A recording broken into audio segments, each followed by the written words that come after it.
So you may have seen on my channel recently I was fixing 3 PS3s that I got for 50 bucks. But there was kind of a side note to that none of those PS3s came with a controller. Now, that's okay if I just used them as backup machines, but if I wanted to give one to a friend or sell them, not being able to provide a controller is kind of a hard sell. Sadly, I don't just have 3 PS3 controllers sitting around, so I decided to buy exactly that.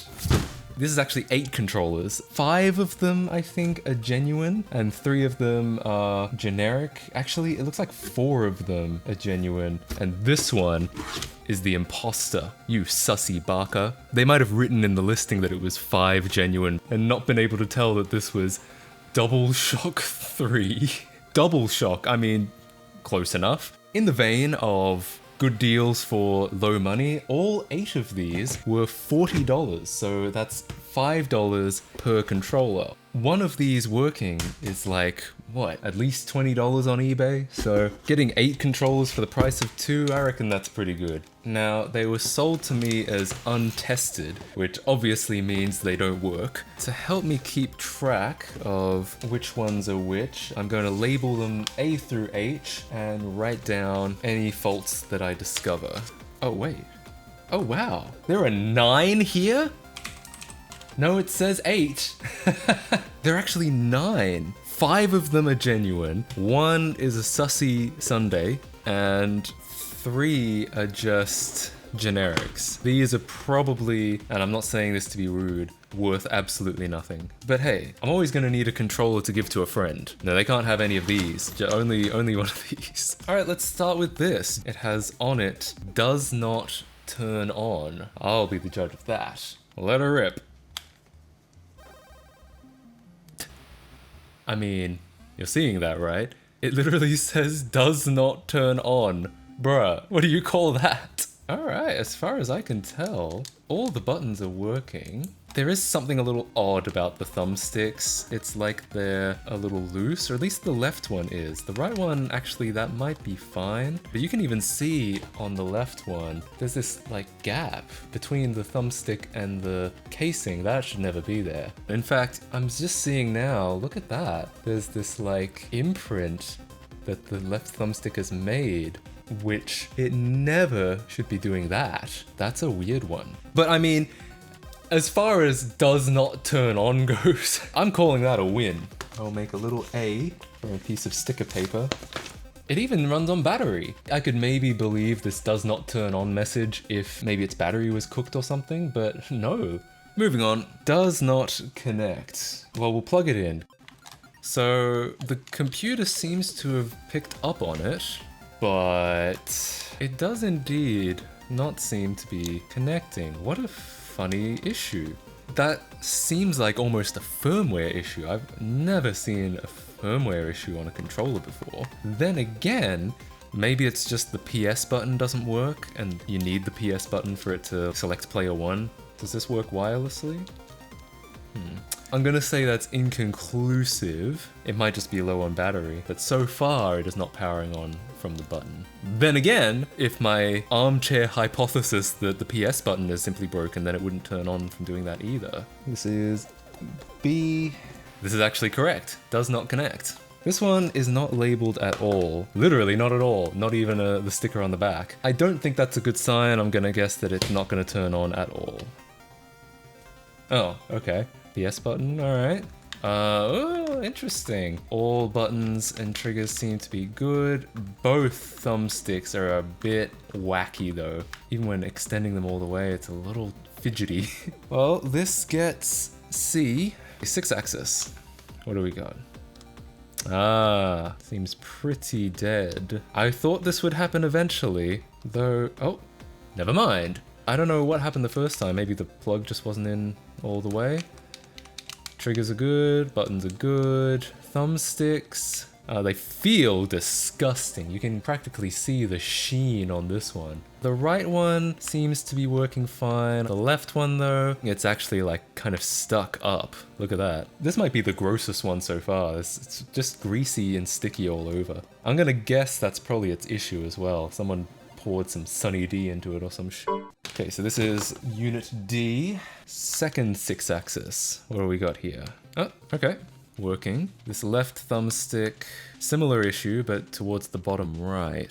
Again, this might be another situation of it's just dirty and sticky. It also wouldn't surprise me if both 6-axis controllers maybe came from the same household, and so they exhibited the same behavior, but seems otherwise pretty much functional. Unit E. Yeah, I'm really becoming discount Markiplier now. Let's try the Sussy Barker. I don't know, man.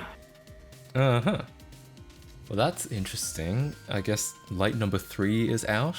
R1 seems to be stuck in a little bit. You see that? That's probably fixable. That's probably just a matter of opening this up and realigning it. Oh, what the fuck? What the hell is going on here? This has got to be a mapping problem. Like, I'm pressing the triggers and the thumbsticks are going up and down? Up and down is mapped to the left trigger. Right up and down seems to be also mapped to left and right. Look, the Dualshock 3 is full of surprises. Alright, well this, quite appropriately I'm gonna say, gets an F. Onto the generics. Oh god, the USB plug is upside down. Why would you do that? Okay, 2 of the lights are out, it would seem. Hold button to power on. Jesus Christ. Do they think that little of me? I have a diagram on this controller. Also, it does not actually appear to work. My note for this is, does not connect, really condescending. What do you got for us? KMD? Whoa, oh. Well, I think I found the problem. I was gonna say impressive that it runs off standard batteries apparently. And then I remembered what standard batteries are like. But yeah, let's get those out. Oh god. Ew. After that disaster, let's check out Nico. Oh, this comes with the USB built in. I'm gonna guess that means that it's not wireless at all. So I plugged it in. Did you see the testing thing just went white? Hang on, unplug that. Plug it back in. Press a button. What? Am I to believe this thing is so shitty that it crashes the whole website? Oh no. These are fucked up. They're really creaky, like it's hard to actually push them the way you want to go because they kind of want to go different ways. It's like really ratchety and listen to the noise it makes. And also this thumbstick literally won't go in that direction. I don't know why, but like it'll go in all this direction and then as soon as you get to there, it stops. This is awful. It's just bad. But you know what? I don't think that's a bad haul. I think out of the 5 official controllers, I'd be betting that most, if not all of those, could make a full recovery. Some of the generics I think could, but whether it's going to be worth it, I don't know. But I'll see what I can do.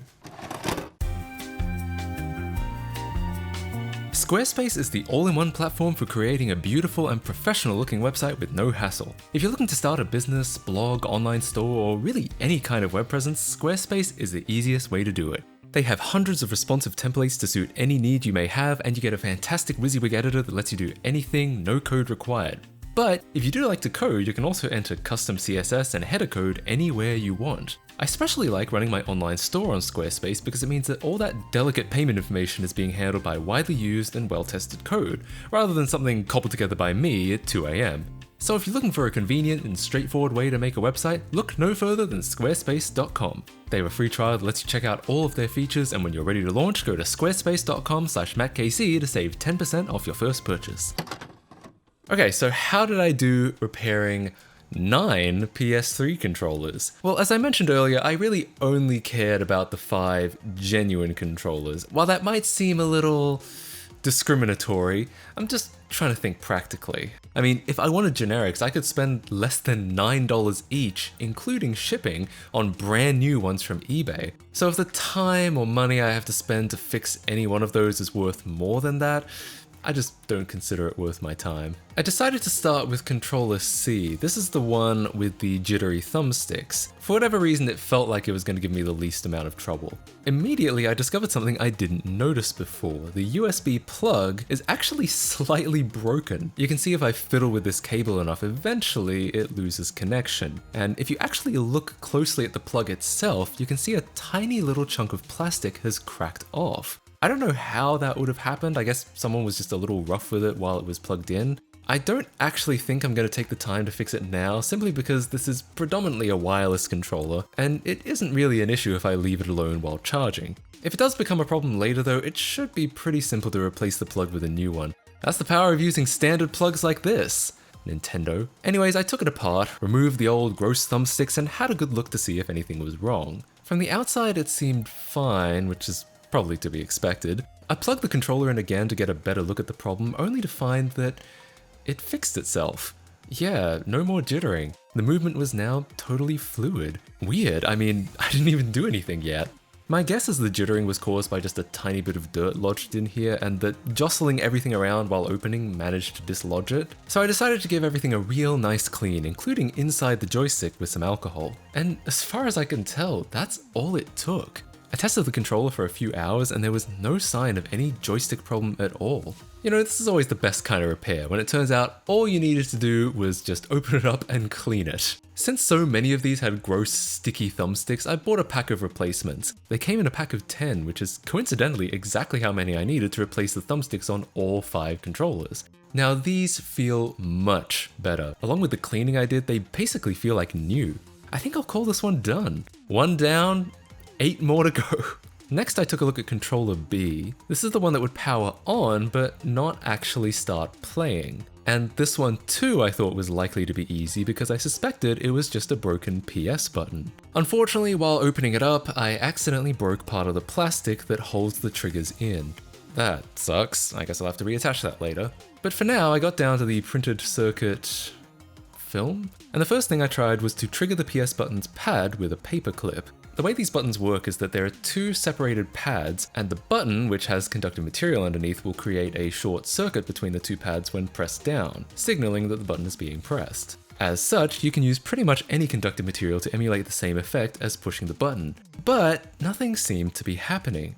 I followed the traces from the PS button to the connector and checked for continuity, and indeed there didn't seem to be any.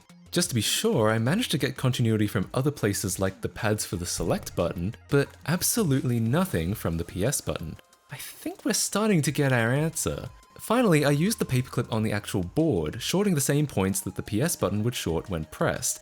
And there it was, the controller finally made a connection. I think this pretty much confirms my hunch that the controller is mostly fine, just that pesky PS button isn't registering any press. Considering the signal doesn't get to the connector either, that means there must be a break somewhere in the circuit on the film. Now, when it comes to these conductive film things, I've never really known how to fix them. I mean, they're not quite wires and they're not quite PCBs, so I just don't really have any frame of reference for working with them.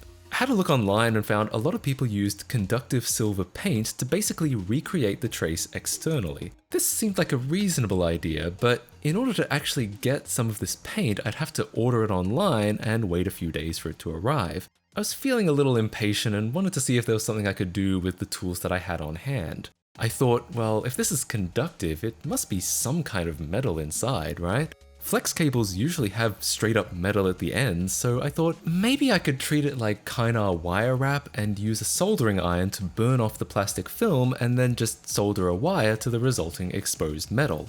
As it turns out, you can't do that. I applied my soldering iron to it and within 1 second it burned right through the entire ribbon cable, including any conductive material.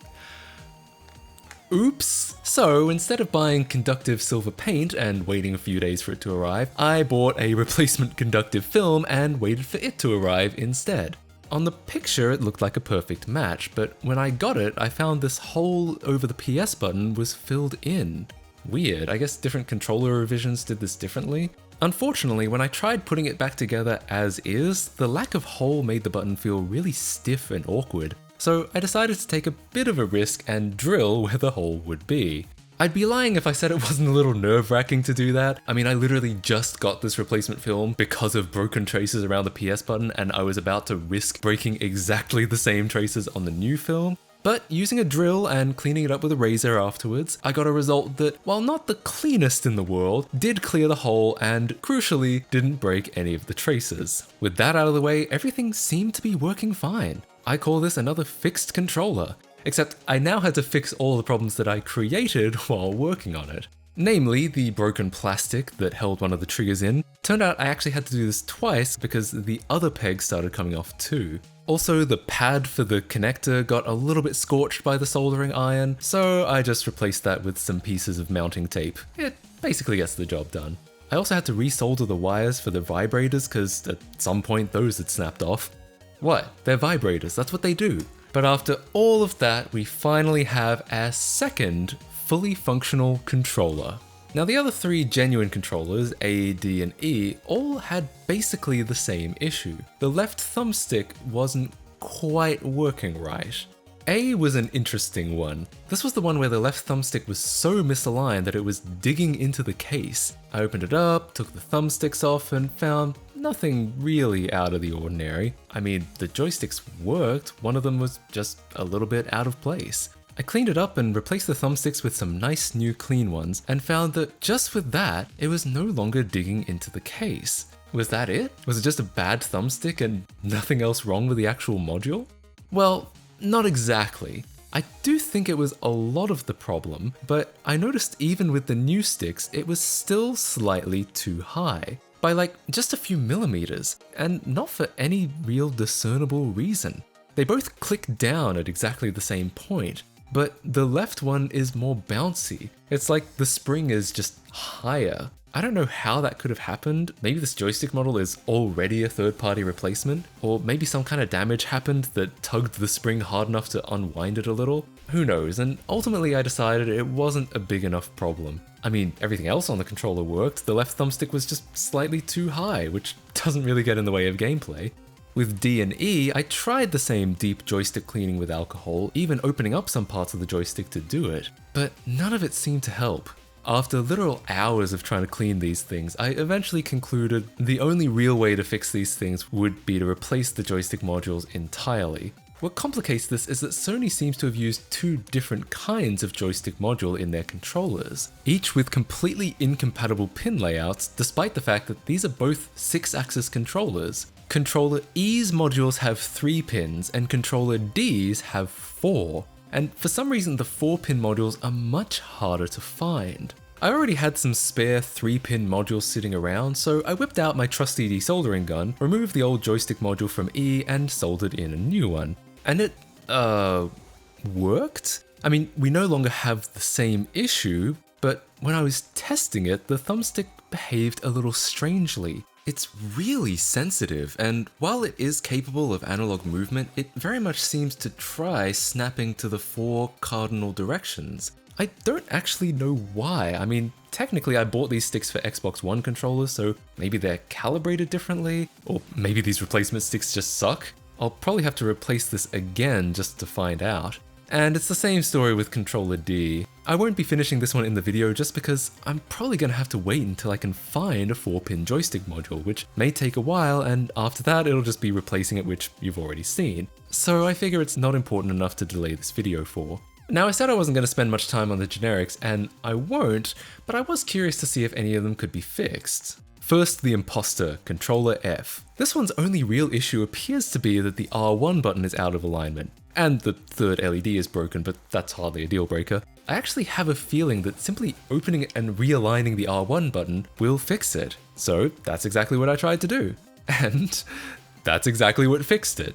Yeah, there was literally nothing more to it than that. I don't know how it got misaligned in the first place. Maybe someone opened it before and really rushed putting it back together, but yeah, fixing it was extremely easy. While all the axes are mapped to the wrong place on PC, when I tested it on a real PS3, everything seemed fine, and that is where it counts, so I'm gonna call this one fixed.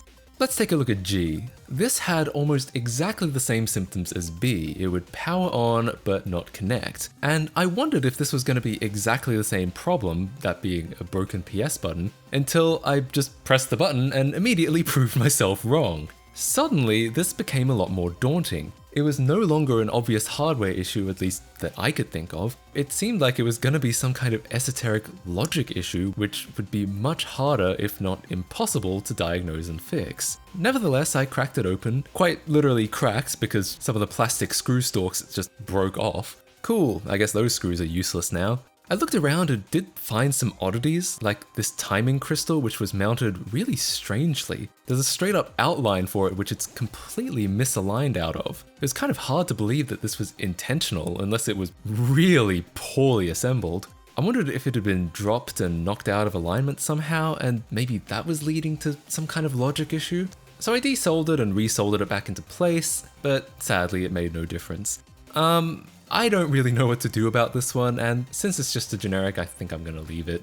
Controller I's joysticks were a complete disaster. Both of them felt horrible and crunchy. And if you remember, somehow the right thumbstick doesn't even move in all directions. I didn't have a lot of hope for it, but I just had to open it up and see what was happening inside. Looking at the left thumbstick, there was clearly something wrong with it. I couldn't exactly put my finger on what was happening, but you can see this plastic rod that pokes out and presses L3 when you push the thumbstick in is really loose and shifts around a lot. It's so weird. And as you might expect, the other joystick is even worse. Yeah, that's the same plastic rod for pressing R3, but somehow it's ended up inside the joystick module, jammed into the top right corner. I can only really guess what happened, and my guess is that this thing was at some point slammed joystick down so hard that it completely snapped and dislocated these clicky bits, and this is the end result.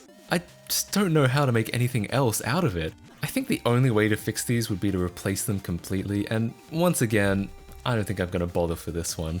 And last, but okay, maybe this is least. Controller H, the one ravaged by battery juice. Technically, this is probably fixable, and probably pretty straightforward to do so. However, there were other weird things I noticed about it, like the fact that this controller has no mini USB port on it. It wasn't a wired controller like Controller I, so this was really weird, because it's kind of a requirement on a PS3 controller since it's the only official way to charge and pair it with a console. I briefly wondered if maybe it was a misidentified PS2 controller with some kind of counterpart dongle that makes it wireless. Well, I was half right. It is in fact a PS3 controller, but it doesn't use the PS3's official wireless protocol, instead requiring a USB dongle for some reason. The ads boast about it using 2.4 GHz Wi-Fi rather than the PS3's standard Bluetooth, but is that actually better? Or could they just not afford whatever licensing was required for real Bluetooth and/or real PS3 communication? Whatever, the point is, I don't have whatever dongle I'm supposed to have to use this controller, meaning even if I did fix it, I wouldn't even be able to use it. Considering that, I don't think I'm gonna bother with this one either. While I do feel a little guilty leaving it in this condition, the fact that it's just a generic, and even if I did completely fix it, I'd then have to track down some obscure dongle just to even use it, really just makes me feel like it's not worth my time. But hey, that's all 9 PS3 controllers. Considering I got 6 good ones, including 5 genuine controllers for $40, I think is pretty good. Anyways, I hope you enjoyed this video. This is actually my last one for the year, so I hope you also enjoy whatever celebrations you have planned, and I'll see you all in the next year. Bye, guys. Subscribe to MattKC.